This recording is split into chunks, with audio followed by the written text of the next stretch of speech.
conflito militar que durou 6 anos. A Segunda Guerra Mundial envolveu várias nações.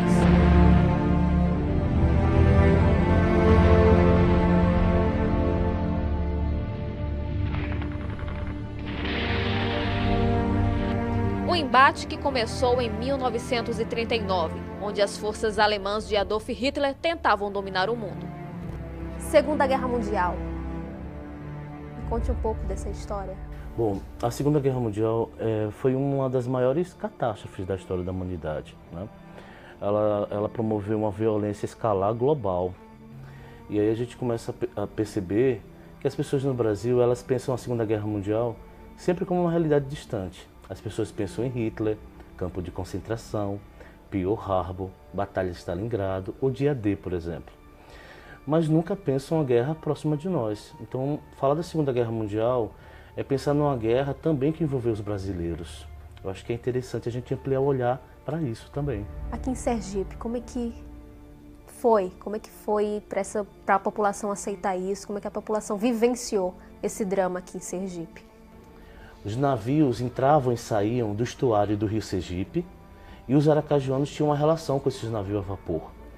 Então as pessoas iam para Salvador, Recife, Santos, Rio de Janeiro, a bordo de navios como, por exemplo, o Aníbal Benévolo, que foi um dos navios torpedeados. É uma cidade com alguns poucos estrangeiros, alemães, italianos, portugueses, espanhóis.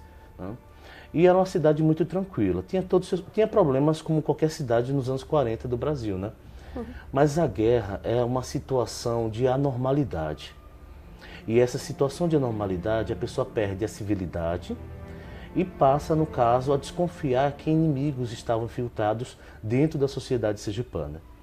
E muitos tentaram, no caso, fazer justiça com suas próprias mãos. O Brasil passou a participar do conflito em 1942. Na época, o presidente da República era Getúlio Vargas.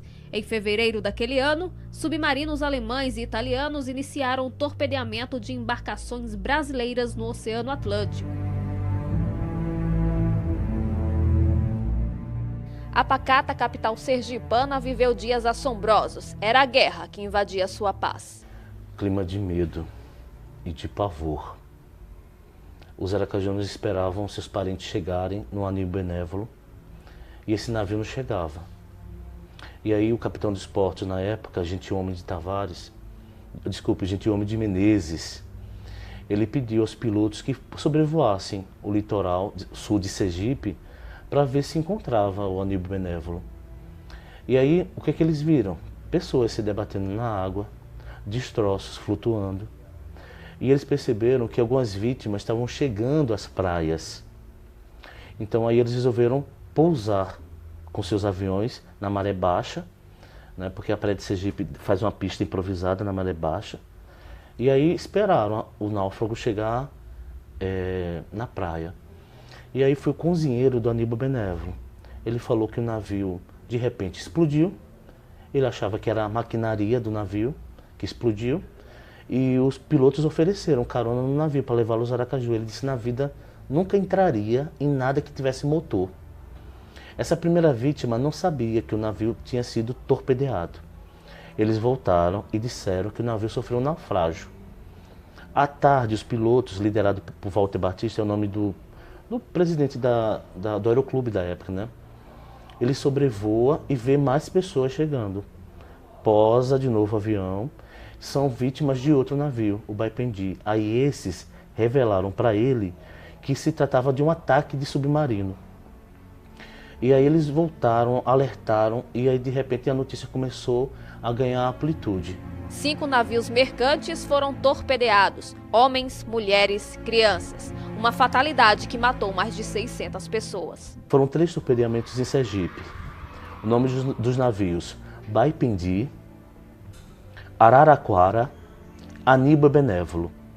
Então, entre os dias 15 e 16 de agosto, nós tivemos esses 3 torpedeamentos no litoral de Sergipe.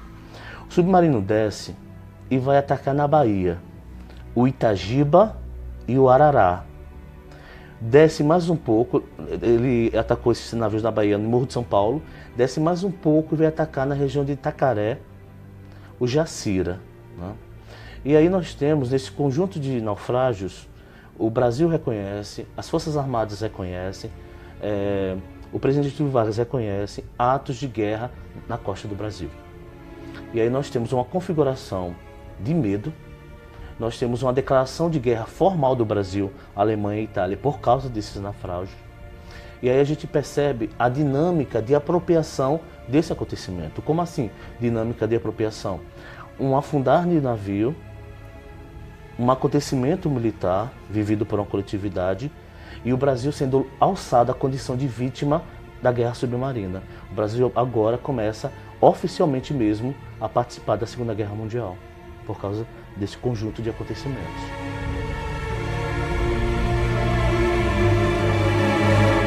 Dona Savelina tinha 12 anos na época. Ela recorda o sofrimento vivido por sua família. O seu tio estava no navio Aníbal Benévolo, que foi torpedeado. Quando veio a notícia que papai estava de plantão na capitania, porque era um problema da guerra, né? Aí veio a notícia que meu tio tinha, o navio que meu tio estava tinha sido torpedeado. Então, mandamos chamar meus avós, que moravam na Atalaia, e eles vieram e meu tio foi salvo. Agora, deu muita gente morta na praia, os mortos ficavam tudo inchados com aquela língua para fora, assim, sabe? Que a gente ia olhar, que meu pai foi com a cavalaria para lá para a praia da Atalaia, aí pegava aqueles mortos, botava no caminhão e trazia o cemitério daí dos Cambuí. Então, muita gente morta mesmo, e deu muita coisa na praia, sabe? Deu muita coisa, aqueles caixotes com aparelho de xícara, de prato, muita coisa deu na praia. E muita gente ficou rico também de pegar tanta coisa na praia. Esses objetos foram apropriados pelos aracajuanos, foi parar no mercado de Aracaju. As casas de Aracaju, muitas casas, tinham malafogados, objetos que remetem a essa tragédia. Ou seja, a gente percebe uma forma do sergipano de se envolver com essa áurea da guerra, né? Da Segunda Guerra Mundial.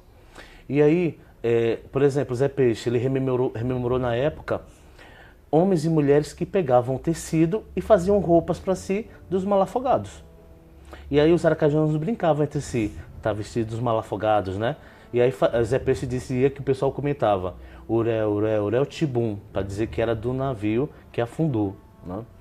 E aí, objetos, xícaras, talheres, coisas chiques, elegantes, que eram navios importantes, né, da Companhia do Lorde Nacional. E aí o que a gente percebe nesses malafogados? Os objetos acabaram, no caso, envolvendo pessoas e também ativando memórias. Quando as pessoas querem lembrar da guerra, às vezes uma xícara, uma roupa, um brinquedo, remete também a isso. Este foi o lugar de lamentáveis acontecimentos. O litoral sergipano foi palco de investidas nazistas entre os dias 15 e 16 de agosto de 1942, em plena Segunda Guerra Mundial. Navios foram torpedeados. Em 2017, a tragédia completa 75 anos. Você pode perceber aqui, dia 14 de agosto de 42, o Correio de Aracaju pula para o dia 18. A tragédia sendo de 15 a 16, aí a gente percebe que o Correio de Aracaju, na época, foi proibido de publicar matérias sobre os torpedeamentos, né? Foi necessária uma autorização vinda do Rio de Janeiro, do DIP, Departamento de Imprensa e Propaganda, a gente vivia uma ditadura naquela época, né? Para poder publicar. Aí o Correio de Aracaju apresenta uma edição especial, com vários jornais, retratando esse clima de pavor, de pânico que foi receber essa notícia dos torpedeamentos. Olha só as manchetes. Selvageria sem precedentes. Torpedeado a 60 milhas da Barra do Rio Real, o vapor Baipendi. E aí, a gente passando aqui as páginas, a gente começa a perceber outras manchetes dramáticas. O anil benévolo foi partido ao meio. Patrícios metralhados. Olha só, as pessoas queriam notícias do anil benévolo. Olha o que a manchete do Correio de Aracaju diz. Salvaram-se apenas 4 pessoas do anil benévolo. E aí, né? E aí, no caso, imagina o poder dessas manchetes para quem está lendo o jornal. Mesmo para quem é analfabeto, as pessoas liam o jornal em grupos. E aí essa tragédia ela passa a envolver cada vez mais uma coletividade. E aí as pessoas começam a se envolver com essa atmosfera da Segunda Guerra Mundial, né? Aqui no interior da sociedade aracajuana.